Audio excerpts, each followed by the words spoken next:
yeah, just finished work. Hello, by the way. Been told I should be more polite. I agree, maybe. Guy says that I'm looking for people to relate to me, not just what I say, which is fair enough. I like my character. So yeah, anyway, that's the prevarication over. Free will.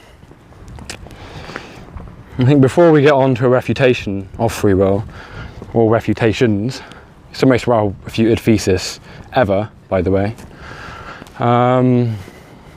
we have to clear up a couple of confusions, or one main one. That is, in most people's minds, there's no difference between the term free will and the term choice, or rather, there's no difference in what they're pointing to, what they mean. But choice is a kind of event. You know, it's like a hiccup. It just comes out of nowhere. And that spontaneity has indeed been used by a lot of advocates of free will as evidence for free will. I'll go into that more later. But you know, you can watch yourself making choices and you don't choose what you choose before you choose it. So naturally a question arises. Why do I choose what I choose? Free will states that the person who makes a decision is responsible for the decision. Maybe not the results of the decision, but at least for his intention. That's why he deserves punishment.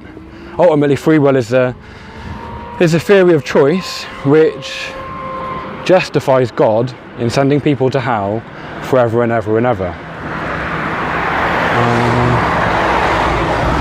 But free will is not choice.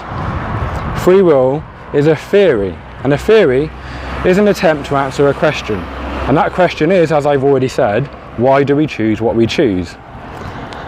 Determinism says that we choose what we choose because of prior events, and there is a causal effect between what's gone before and what comes after, and our choices are part of that.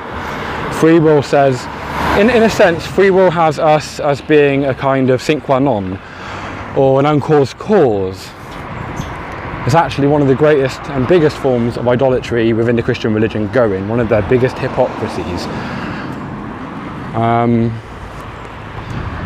But there are three theories as to why, or three main groups of theories as to why we choose what we choose. There's determinism, free will, and randomness or chaos.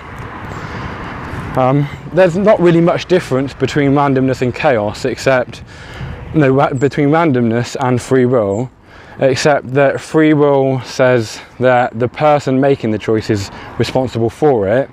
In a random system, like determinism and randomness are like mirror images of each other, and they share a lot of features.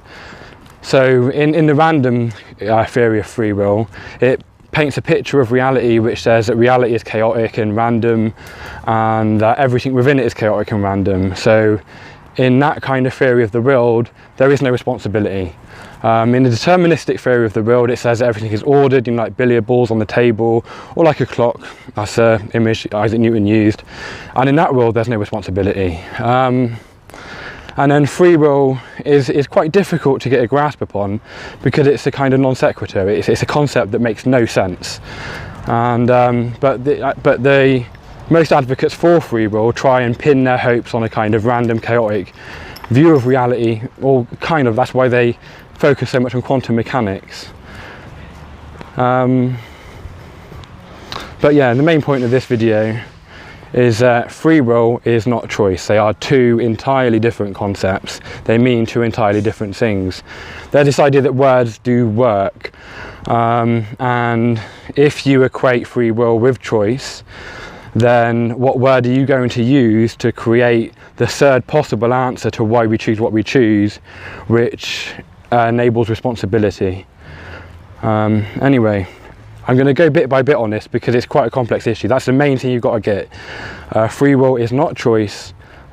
Free will is a theory about why we choose what we choose, why we make the choices we do.